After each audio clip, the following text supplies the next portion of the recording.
Assam YouTube চেনেলত আপোনালোকক আন্তৰিক শুভেচ্ছা জ্ঞাপন কৰিছোঁ।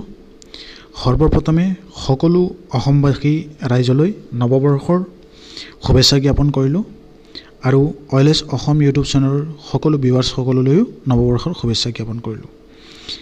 যোৱাকালি এপ্লাই কৰোঁতে ৰাতি অলপ লেট হৈ গ'ল, সেইকাৰণে উঠোতে অলপ দেৰি হৈ গ'ল। উঠি পেলাই খবৰ পালোঁ আপোনালোক সকলোৰ এটা সুখবৰ। মাননীয় অসমৰ মুখ্যমন্ত্ৰী মহোদয়ৰ তৰফৰ পৰা আপোনালোক সকলোৰ কাৰণে মিছন বসুন্ধৰা যিটো ছাৰ্ভিচ আৰম্ভ কৰা হৈছিল আৰু ইমান দিনৰ পৰা আপোনালোকে যি সঁহাৰি জনাইছিলে আৰু মিছন বসুন্ধৰা 3.0ৰ যোৱাকালি লাষ্ট ডেট আছিল, যেতিয়াৰ পৰা আৰম্ভ হৈছিল 20 অক্টোবৰৰ পৰা।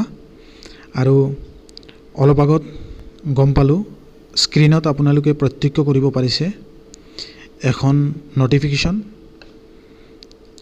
আৰু সেই নটিফিকেশ্যনত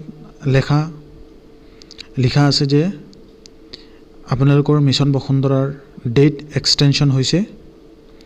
মিছন বসুন্ধৰাৰ ডেট এক্সটেনশ্যন হৈ 10 জানুৱাৰী 2025লৈকে সেই ডেটটো এক্সটেণ্ড কৰা হৈছে।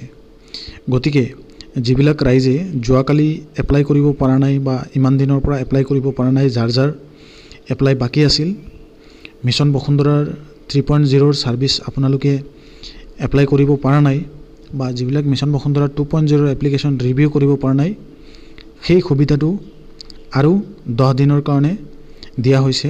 গতিকে এই গুড নিউজটো আপোনালোক সকলোকে দিবৰ কাৰণে এই নতুন বছৰতে 2025 বৰ্ষৰ প্ৰথম ভিডিঅ' আপোনালোক সকলোৰ কাৰণে বনাইছোঁ আৰু আপোনালোক সকলোকে ধন্যবাদ জ্ঞাপন কৰিছোঁ আমাৰ অইলেছ অসম ইউটিউব চেনেলৰ লগত সংযুক্ত কৰাৰ কাৰণে আৰু সঁহাৰি দিয়াৰ কাৰণে।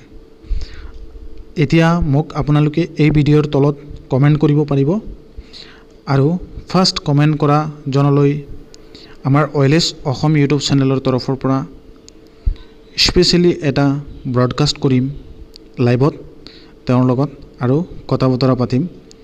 সেইকাৰণে আপোনালোকে ফাৰ্ষ্ট কমেণ্ট কৰিব, যোনে ফাৰ্ষ্ট কমেণ্ট কৰিব তেওঁলৈ এই সুযোগ দিয়া থাকিব। গতিকে আপোনালোক সকলোলৈ ভিউৱাৰ্ছসকল ৰিকুৱেষ্ট থাকিল ফাৰ্ষ্ট কমেণ্ট কৰিবলৈ আৰু আমালৈ কমেণ্ট কৰিব মিছন বসুন্ধৰাৰ ছাৰ্ভিচ ৰিলেটেড। গতিকে মিছন বসুন্ধৰাৰ যদি ছাৰ্ভিচ আপোনালোকে ভাল পাইছে বা মিছন বসুন্ধৰাৰ বিষয়ে কিবা ডাউট আছে, যোৱাকালি বহুতে কমেণ্ট কৰিছিল প্ৰব্লেম হৈছিল বুলি, গতিকে আপোনালোকে আমাক কমেণ্ট কৰিব পাৰে।